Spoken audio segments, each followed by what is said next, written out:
یەکش مژارێ هەری مەترسی بوو لەسەر ڕۆژئاوای کوردستانê û مەترسیەکە مەزنجی بوو ئەو عێریشێ تورکیە ڕاستەڕاست بدرۆنا بالەفرا تۆپخانەیە و پشتەوانیاوێ ژوان گروپێ چەکدار بناوێ ئارتێشان نیشتمانی دهاتنە ناسکردن کۆ تورکیا پشتەوانیاواتکە ڕاستەڕاست لەسەر هەموو ئەو محوەرێ ڕۆژئاوای فەراتێ بوو چل هەمبەر کۆبانێ و حتا پراقەرە قۆزاقێ و حتا بەنداوا تشرینێ و دەور و بەرێوێنە بەحسا هەولێکی تێکردن کۆ ئەو ئاگربەست بێڕاگهاندن ینی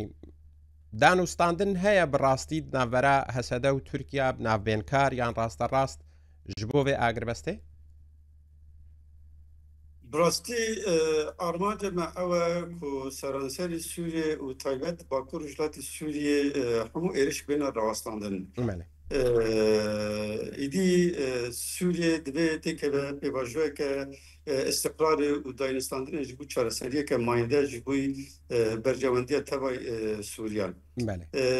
Weke ku tê zanîn yani di Sûriyê de şerek koçê dibe piranî li herêmên me çêdibe êrişin li ser herêmên me çêdibe wêna ji aliyê Tirkiye ji aliyê grûpên girêdayî Tirkiye ve çêdibe bêguman bû me pir girîng e hewldanên pir cidî hene ku em bikanibin bigînin aramiyeke istiqrariyeke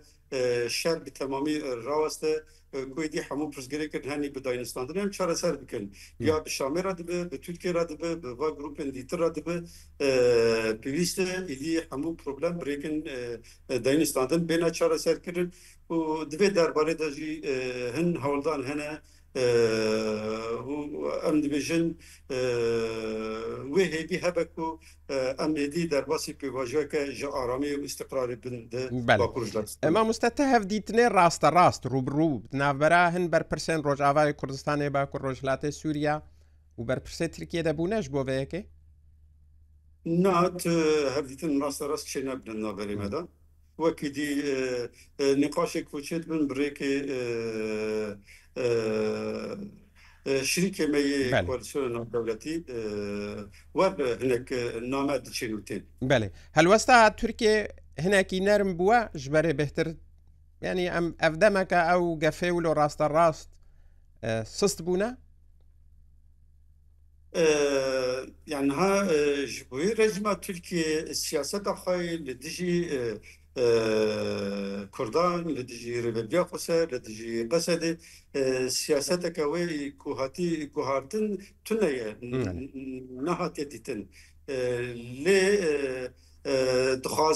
dixwaze hîna jî mijara Qesedê û Rêvebiya Xweser Bakur Rojhilatê Sûriyê gor mantıqê xwe gor siyaseta xwe çareser bike wêna jî niha weke ku dixwaze dirêka Şamê re çareser bike weke ku her tiştek bê helkirin her tiştek bê radestkirinê Şamê were vî şeklî çareser kirin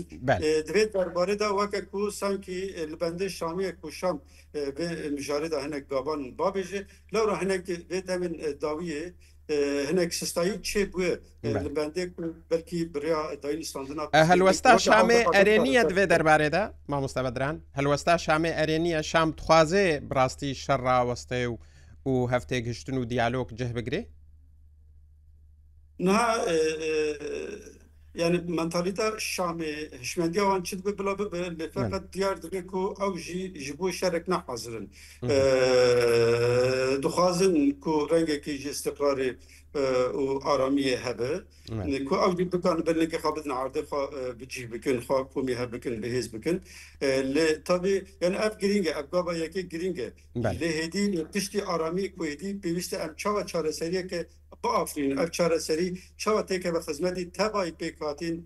Sûriye ku herkes razî be ku herkes li hev bike mafê her kesî tê de parastî be ev girîng e divê derbarê de tavî gelek nêrînên cuda cuda hene hîna bêna wê pêşerojê gelek bê nîqaş